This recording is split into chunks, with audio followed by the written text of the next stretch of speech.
It's 2:37 a.m. in Russia's Udmurtia region. Inside the Votkinsk Machine Building Plant, the night shift supervisor is doing what he does every Tuesday, nursing bad coffee, half watching a screen that insists everything is normal, and counting the minutes until sunrise. Nothing about the room suggests urgency. The systems are green, the perimeter is quiet, routine has settled in. What he doesn't know is that the quiet is already broken. More than 1,000 miles from the Ukrainian border, 4 Ukrainian Flamingo cruise missiles are slipping through the dark. They are flying low, dangerously low, threading a narrow gap in Russian radar coverage, skimming along the frozen bends of the Kama River at nearly 560 miles per hour. They have less than 4 minutes to target.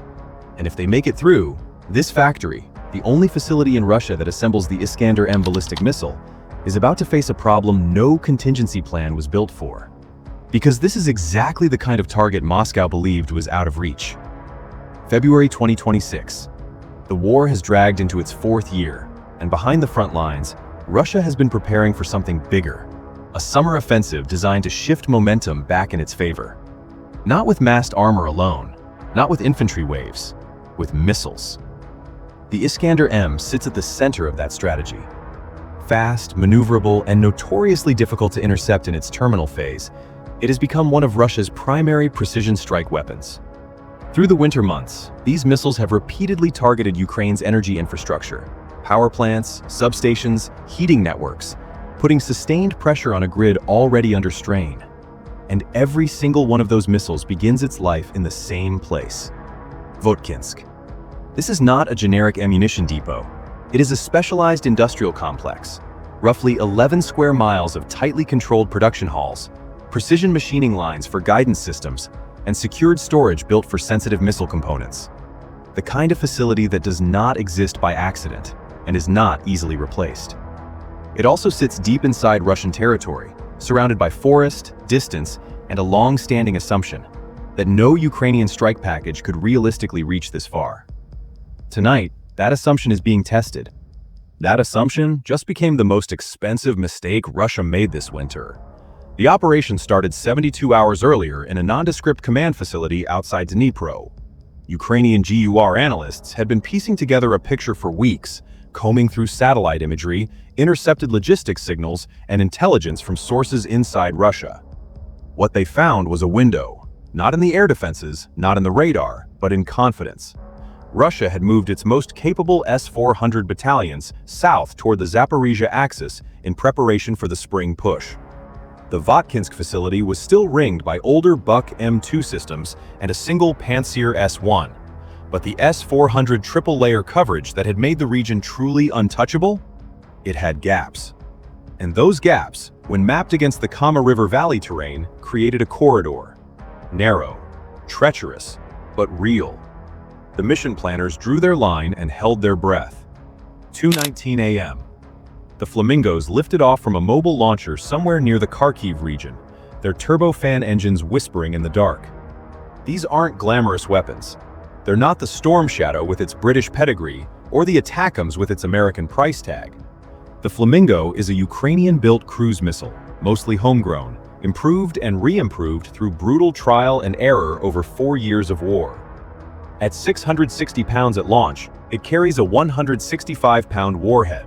And it has one feature that makes it perfect for this mission: an inertial navigation system married to visual terrain matching software that lets it navigate without broadcasting a single GPS signal. You can't jam what isn't there. The 4 missiles split into pairs almost immediately after launch, each pair taking a different valley route toward the Kama River basin. This wasn't just to confuse radar. It was to give the Russian air defenders a geometry problem with no good solution. 2:24 a.m. The first contact came not from radar, but from a Russian S-1 Pantsir operator pulling a late shift about 60 miles southwest of Votkinsk. He caught a thermal shimmer in his optical tracker. Low, fast, riverbank level. He reported it. His superior told him it was probably a civil aircraft anomaly or a false return from the river ice. Standard dismissal. The thing about Russian air defense layering in 2026 is that it still runs on a command confirmation culture. You don't engage without authorization. You report and wait. By the time the confirmation structure processed the report and a response was authorized, those two flamingos were already past his engagement envelope by 11 miles. The window had closed before anyone even opened the door. 2:31 a.m. The 4 missiles are now inside 80 miles of Votkinsk, and the terrain is getting rougher. The Kama River Valley compresses here. The banks rise into frozen bluffs, and the Flamingo's terrain matching system is working overtime, comparing its camera feed against stored satellite imagery frame by frame, 20 times per second. One missile clips a gust of wind off a river bluff, and its AI executes a micro-correction, barely perceptible, less than half a degree of bank. But those micro-corrections are accumulating. Across 4 missiles running 4 slightly different terrain profiles, Ukraine's planners knew some would drift. That's why they sent 4. The philosophy is brutal in its simplicity. You need 2 to hit the target. So you send 4 and let physics and probability do the rest. Back at the Votkinsk facility, the night supervisor has gotten up to refill his coffee.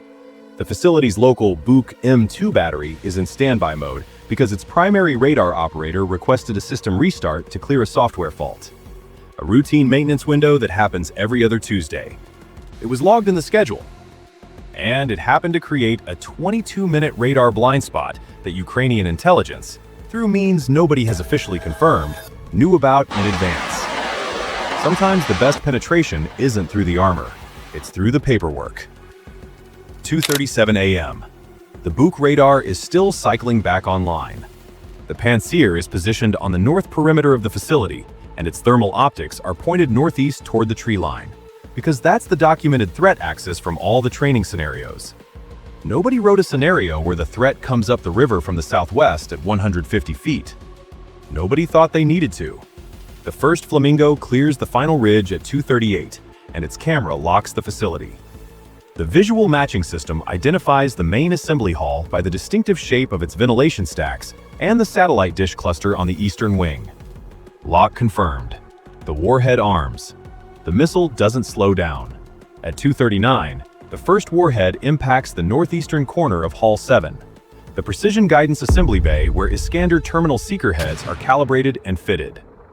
The 165-pound warhead uses a delay fuse, boring through 2 meters of reinforced concrete before detonating. The overpressure wave inside the enclosed space doesn't just damage the equipment. It liquefies the alignment tolerances of every calibration rig in the building. The 5-axis CNC machines that cost more than a mid-sized Ukrainian city to import through pre-sanctions channels, their optical base plates have been stressed beyond recovery. You need to shake them hard enough. The machines are physically intact. They will never make a part within tolerance again. The second missile, running 11 seconds behind, adjusts its terminal vector based on the thermal bloom from the first impact.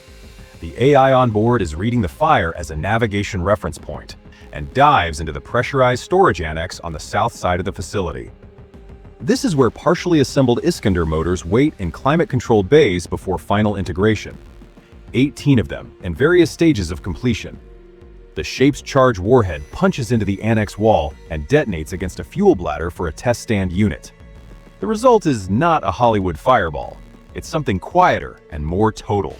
A sustained, intensely hot burn that rolls through the climate-controlled bays and strips the composite thermal shielding off every motor casing in the room. At the temperatures this fire sustains, the precision-machined nozzle throats warp. Not catastrophically, but in ballistic missile propulsion, microscopic is catastrophic. The Pantsir S-1 finally gets a visual lock at 240 and opens up. Its twin 30mm cannons stitch tracer fire across the facility perimeter, and it catches the third Flamingo at 1,300 feet, shredding the tail section. The missile tumbles and impacts a vehicle maintenance depot on the west end of the campus.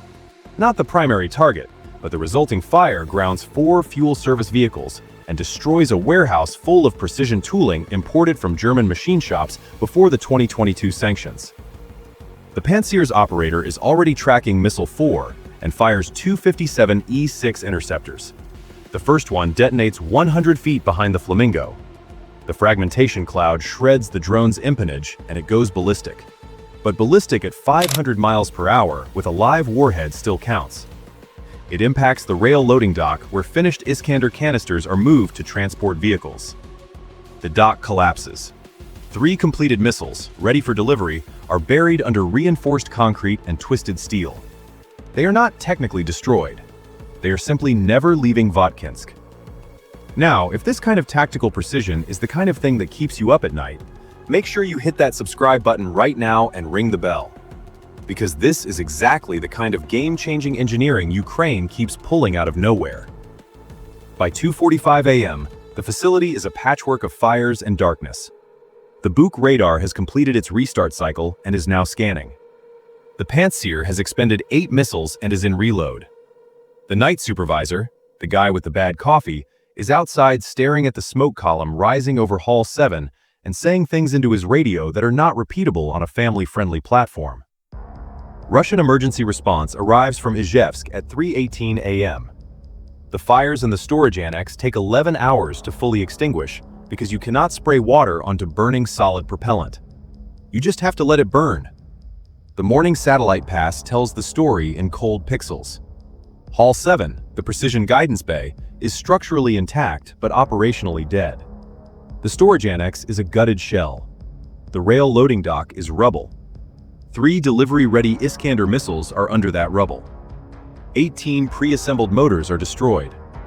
The 5-axis CNC calibration rigs in Hall 7, irreplaceable under current sanctions, will require 8 to 14 months to source and replace, assuming Russia can find a way to smuggle new units through third-country channels under the current global export control environment.